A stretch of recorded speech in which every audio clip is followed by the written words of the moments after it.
On the show now, we have Christopher W. Bass. Welcome to the show. Hi, John. Nice to meet you. Nice to meet you as well. Thank you for being here. Thank you. Okay, and you have some insightful information for us today for the investor, right? I hope so, yes. Well, I'd like to talk about my experience.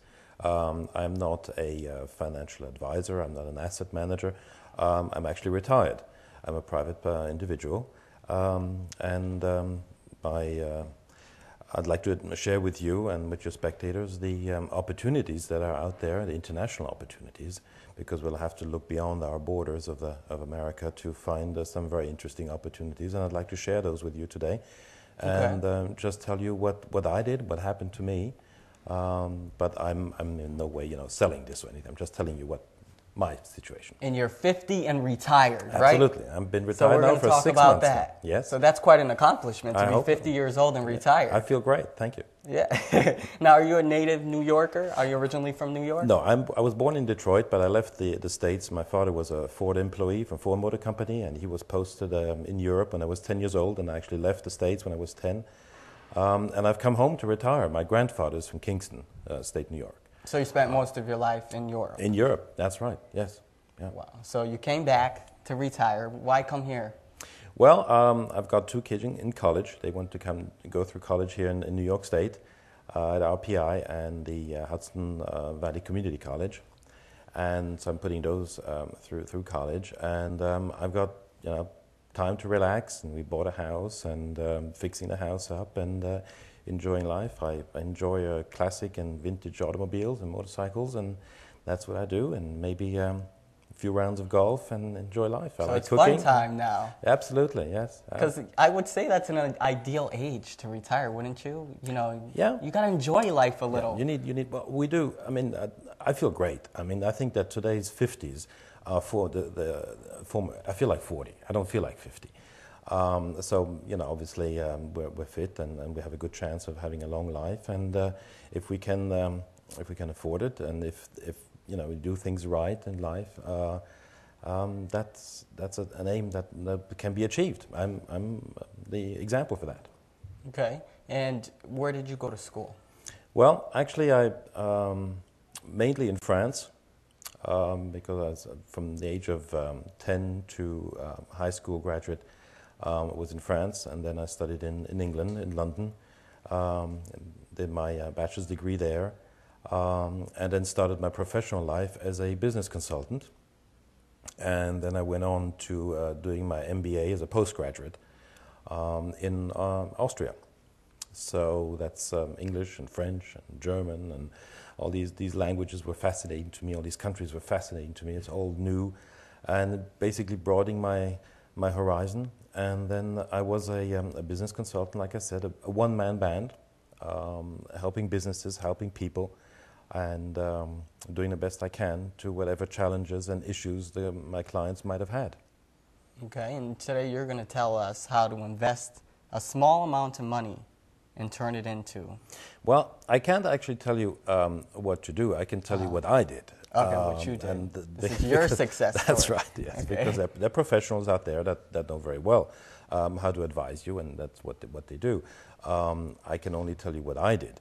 Now, very often when I came into working for a client that needed help, these companies often had financial issues. Mm-hmm. And I found out that the Swiss banks were very open-minded, global thinking, very constructive, and if a business plan was properly presented, and they would monitor the progress of the companies very carefully, they would actually be very, very open-minded to help a business and help it along. And I found that the Swiss banks were much more flexible than other banks, and one in particular. And in 1998, they diversified a new division, to which I was then invited in 1999 to actually put, a little bit of money that I had put aside with them. And it sounded very promising. It sounded too good to be true.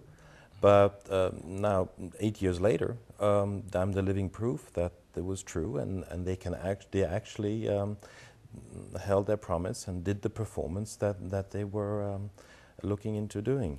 And we're talking about 4 to 5% per month? Well, exactly, John. The interest rate, I think that everybody is accustomed to, is somewhere between 3 and 5 or 6%. That's what we would get here normally, which isn't really enough to actually be saving money, because inflation, taxes, fees will eat up those 6% or 5%, and you'll probably wind up with negative equity. You're not actually going to be making any money until you come into the 8% or more. And then starts the risk. You can get more on the stock market, but then you're taking a lot of risk there. You're taking a bigger risk, and the more risk, the more revenue. But that's what the market tends to want you to believe.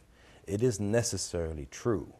There are, like I said, if you look beyond the borders, there are some alternatives there that are very safe and bring a bigger yield.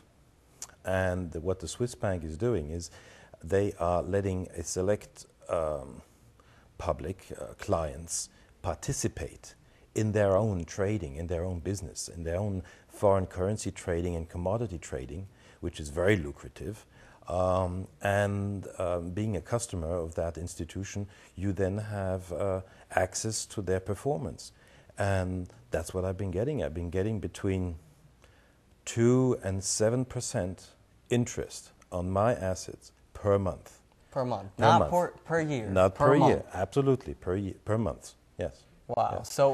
And that's how I've been able to retire, because the money just compounded. When did you do this? I did that in 1999. So you did it in 1999, and you're able to retire today. That's after it. Only, what's that, 8 years? Yes. 8 years? Yeah. That's all it took was 8 years. And the money is still growing. I'm not using everything that I'm making. I'm still, saving a little bit every month. And it's allowed me to buy a house, and I've got a nice collection of old cars, and I'm putting my kids through college, and I'm happy. And that's thanks to those Swiss bank, and I'm very grateful for them.